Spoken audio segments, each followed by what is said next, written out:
N'amakuru abantu benshi bari gukomeza gutangaho ibitekerezo bigiye bitandukanye, ngira ngo niba ukoresha imbuga nkoranyambaga uri kugenda ubona amakuru y'umuyobozi w'ishuri rya pirimeri, aho ngo yafatanwe n'undi mugabo bariho barasambana, bakaba bafatiwe muri rogi. Ni ukuvuga ngo ni umugabo wafashe umugore we ariwe asambana n'undi mugabo. Abantu benshi bari gukomeza kugaruka ku bibera mu ngo, ariko kandi naje kuba nacukumbura amakuru byinshi kuri uyu mugore ndetse n'uyu mugabo, umugabo basambanaga, nza kuza kuba nakwifata ku myanya ndangakumiro. Byabaye mwa bantu mwe birababaje. Uramutse ubonye isura y'uyu mugore, uyu mudiregitrice w'ikigo cya Ecole Primaire Riduha, ikigo giherereye hariya mu karere ka Rwamagana, uramutse ubonye ukuntu asa, uburyo ari umumere usobanutse, uburyo mu by'ukuri ari umugore usobanutse, wavuga uti nyamaze isi ahantu igeze ni ukuri hararuhije. Kwihanganira ibi bihe isi igezemo biraruhije. Nabonye isura ye, mbona amafoto yiwe, uburyo mu by'ukuri ari umugore usobanutse, numva agahinda karanyishe. Ni umugore n'umugabo bamenyanye, ngira ngo isura y'uwo mugabo we bakoreye ibyo bintu uri buze kuza kuba wayibona, ntabwo nayihishe, ariko uwo mugore ndetse n'umusambane wiwe babafatanye we, nagerageje kubahisha mu maso kubera ko bari gukurikiranwaho ibyaha, kandi ikigambiriwe ni amakuru no kugira ngo sosiyete yige. Nagerageje gushakisha amakuru, nsanga uyu mugore n'uyu mugabo bamenyanye mu mwaka w'ibihumbi 2006. Mu mwaka wa 2006 bigeze mu mwaka wa 2013, niho uyu mugabo witwa Augustin Ngirabega ndetse n'uyu mudiregitrice witwa Ingabire Marie Elise baje kuza kuba bashakanye. Si ukuvuga ngo babanye ngo mu buryo butemewe n'amategeko, oya, bashakanye mu buryo bwemewe n'amategeko, bagiye gusezerana mu murenge, bakora ubukwe, nyine basezeranye mu buryo bwemewe n'amategeko. Naho umugabo wafatanwe na diregitrice asanzwe nawe afite umugore, ariko uwo mugore babanye mu buryo butemewe n'amategeko, ni ukuvuga ngo we ntibasezeranye. Naje kuza kuba nananenga ibigabo by'ibicucu bijya gusenya ingo z'abandi. Muri uko gusezerana rero, guhera 2013, ni umuryango wahuye n'ikigeragezo, bimwe njya nkunda kubabwira, wahuye n'ikigeragezo gikomeye cyane. Turi mu mwaka wa 2026, ni umuryango umwaka wa mbere, uwa kabiri, uwa gatatu, wa kangahe bashakishije urubyaro, Imana ntiyabahereza umugisha w'urubyaro. Ni ukuvuga ngo bari bagitegereje kugeza ubwo bitana ba mwana. Uko kwitana ba mwana ndibuze kuza kuba nabyo twabigarukaho. Babuze urubyaro pe, babura urubyaro, bigera igihe bagira umwiryane. Ariko muri uko kugira umwiryane, ni urugo mu by'ukuri rwari rubaye neza, bari babanye neza, basenga, bubaha Imana, bakundana. Hanyuma kubera ko uyu mudiregitrice ngo yashakanye n'uyu mugabo wiwe afite ade, urumva kuba diregiteri, kuba diregitrice bisaba izindi mpamyabumenyi z'ikirenga, ngira ngo namwe muriho murabyumva.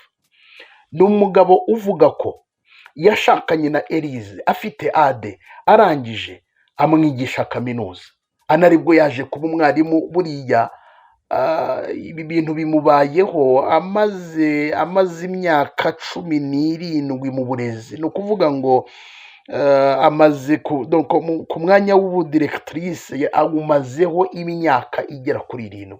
Urumva imyaka amazemo, ni imyaka myinshi cyane, ni imyaka myinshi, kuko ngira ngo nk'uko nanone uriho urabyumva, niba guhera 2013 hashize imyaka 12, byumvikana neza ko uyu mugabo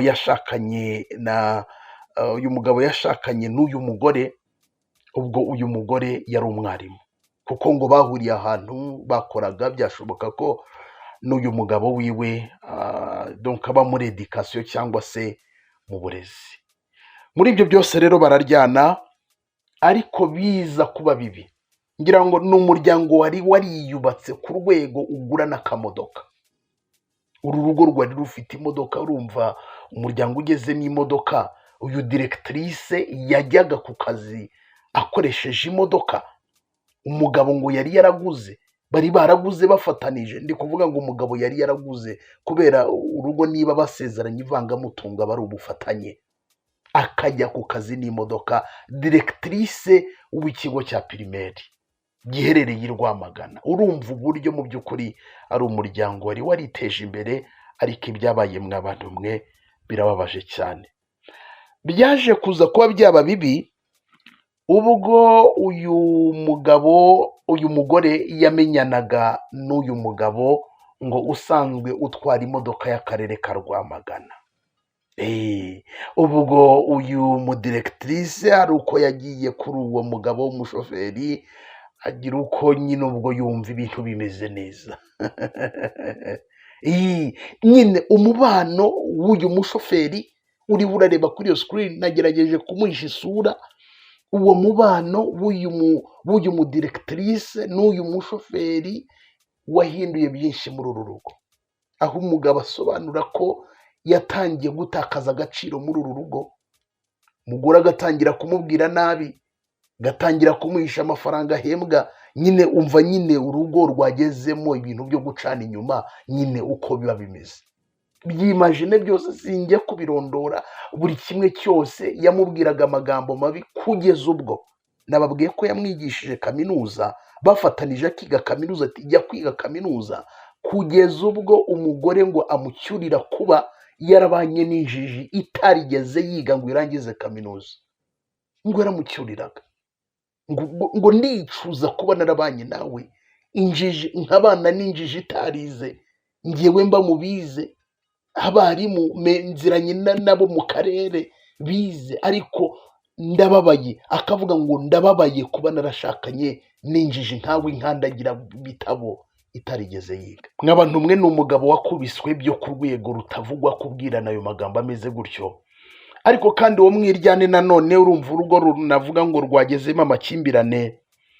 Ubundi umugore yashinjaga umugabo ngo ko amuca inyuma, vice versa n'umugabo nawe agashinja umugore nyine ko bacana inyuma. Nongere nkwibutse ko nta umugisha wo kubyara ntabwo uraza muri uru rugo, ariko bari kubirwaniramo. Kandi murabizi, ngira ngo murabizi ko dukunze kubagezaho izi nkuru. Ndababwira ngo iyo urugo rugezemo ikigeragezo, abantu ntibabyare, ntibagire uwo mugisha, barangiza ahubwo bakaryana, bakajya gutestinga ngo ni wowe ufite ikibazo, ngo ni wowe ufite ikibazo, umwe agaca aha n'undi agaca aha ngaha. Biba byarangiye urugo ruba rwasenyutse. Kiza murapfukama mugasenga. Izi nkuru nakunze kuzibagezaho kenshi, none uru ni urugero mbonye. Mugapfukama mugasenga mukambaza Imana, mu by'ukuri mugera igihe mugasubizwa. Ibyo byose rero uko kubana nabi, ku itariki ya 3 z'uku kwezi kwa mbere umwaka w'ibihumbi 2026, nibwo uyu mugabo yafatiye umugore we muri rogi aryamanye n'uyu mushoferi. None ikintu kigutangaza nuko ngo uyu mushoferi ngo hari igihe ngo yazaga ngo kubakanikira imodoka, akamuhamagara afite ikibazo, akaza muri uru rugo nk'umukanishi gukanika imodoka ku itariki ya 3 z'ukwezi kwa mbere. Ariko umugabo yarabizi, urumva yarabivugaga, umugore akamugira umusazi, ati ni wowe uca inyuma, ni wowe ugira gute. Ku itariki ya 3 nibwo uyu mugore, uyu mudirectrice, noneho umva iyo titire uyu mugore afite, directrice, kumufatira muri rogi imwe aryamanye n'undi mugabo. Ubwo byumvikana neza ko ku kazi n'ugwida agatakaza, kubera ko we n'uyu mugabo bafatanwe barafunze. Ubuso barashobora arakomeza kuyobora kino kigo, cyangwa akarere kari bumwirukane bavuge bati ntabwo byakunda. Urumva umuntu ugaragayeho imyitwarire imeze gutya, sinzi niba byakunda ko yakomeza kuyobora. Urumva nanone ni bya bintu navuze ngo iyo mudasenze mukaryana, urumva ingaruka nanone nyine, urumva icyo kintu nyine cyo kubura urubyaro, bagatangira niba ufite ikibazo bagatangira bagacana inyuma, nibyo bikuruye amakimbirane muri uru rugo, kugeza ubwo umugore agiye gutakaza akazi kiwe ndetse akaba yanatana n'umugabo we nyine basezeranye byemewe n'amategeko. Urumva ingaruka ni nyinshi cyane. Uriya mugabo witwa Augustin Nyirabega wo mu murenge wa Kigabiro mu karere ka Rwamagana, kuko niho batuye, yashakanye n'uyu mugore umwaka nabibabwiye.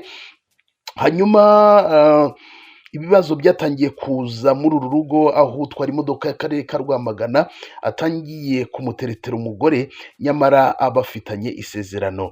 Uyu mugabo mu magambo ye yagize ati, aho amenyaniye n'umushoferi utwara imodoka y'akarere ka Rwamagana hatangiye impinduka mu rugo. Umugore agenda agaragaza kunsuzugura, kutanyubaha, kunyereka ko ntacyo nkivuze, byose bitewe n'uburaya. Ku itariki ya 3 Mutarama 2026 uriya mushoferi w'akarere ka Rwamagana yafatanwe n'uriya muyobozi w'ishuri ribanza, bikekwa ko bari barimo basambana, maze polisi na RIB babasanga muri rogi, bajya kubafungira kuri sitasiyo ya RIB mu murenge wa Mukarange ho mu karere ka Kayonza.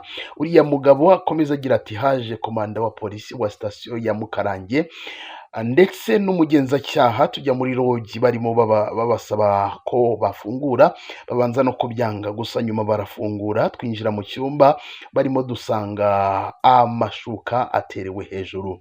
Uriya muyobozi w'ishuri ribanza utaratandukana n'umugabo we mu buryo bwemewe n'amategeko, bivuga ko umugabo we yamucunze igihe kera kabaye, amufatira mu cyuho, maze abo mu muryango w'umugore baramwegera ngo bamuhe amafaranga afunguze umugore we, undi arabyanga. Gusa nubwo bimeze gutya, hari amakuru asa nk'aho angeraho avuga ko ngo uyu mudirektrice ndetse n'uyu mushoferi bafatwanwe ngo bashobora kuba barafunguwe. Ngira ngo ni amakuru ngitohoza, ariko biravugwa ko ngo ariko bimeze. Ariko amakuru mfite ngiye nuko bagifunze, amakuru nagerageje gushakisha, ariko nandi yaravuga ko ariko nyine ngo bashobora kuba barafunguwe. So rero turakomeza dukurikirana iby'aya makuru. Ngira ngo umwe mu batanze amakuru ngo yavuze ko umugabo yatunguwe no kubona ngo bafunguwe. Njye nari nzi ko bagifunzwe guhera ku itariki ya 3 z'ukwezi kwa mbere. Ni ahantu nsa nkaho mbibonye mbisomye, ngo bashobora kuba barafunguwe. Umugabo akaba ariho atabaza avuga ati, mu by'ukuri ko baje bakabasanga muri rogi, ni ukubera iki bafunguwe? Kandi ngira ngo murabizi ko hari ibihano, icyaha kimeze gutya, gucana inyuma, haba umusambane, haba uwasambanye waciye inyuma umugabo, hari ibyaha nyine, hari ibihano biba bibateganirijwe mu mategeko. Ngira ngo murabizi ko ari ibyaha bihanwa n'amategeko hano mu gihugu cy'u Rwanda. So reka nsoreza ahangaha, nuko nguko izi ngo zo muri iyi minsi bimeze. Gusa ni nacyo nakomeje gukomoza, aho abagabo bajya gusenya ingo z'abandi, nta kigenda kabisa. So mutwandikira ibitekerezo byanyu, murabyumva gute? Mutwandikira uko mubyumva, hanyuma ngereka nsoreza ahangaha. Nitwa Shadini Shadu 250 TV, dukomeze tubane no mu yandi makuru.